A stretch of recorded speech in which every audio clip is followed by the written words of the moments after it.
Hey everyone, today I'm going to show you how to create an album in Facebook Messenger group chat. Without any further ado, let's get started. First, open your Messenger app and click on the group chat where you want to create the album. This feature is particularly useful when you want to organize multiple photos or videos from a shared event or project rather than sending them one by one. Once you're inside the group chat, direct your attention to the bottom of your screen. You'll see an image icon there. Go ahead and tap on it. This icon is your gateway to accessing your device's photo gallery and selecting content to share with your group. Now your gallery will open up, displaying all the photos and videos stored on your device. Here's where you can start building your album. Simply tap on the images or videos you want to include. The key here is to select multiple items. That's what makes it an album rather than just a single shared photo.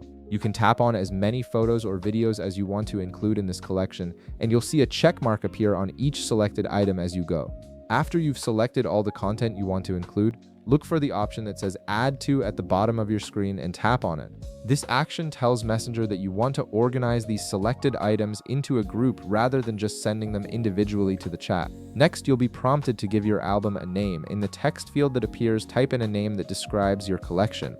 For example, you might call it Summer Trip, Team Photos, or Birthday Celebration. Choosing a clear name makes it easier for everyone in the group to find and reference these photos later. Once you've entered your album name, tap on Create Album.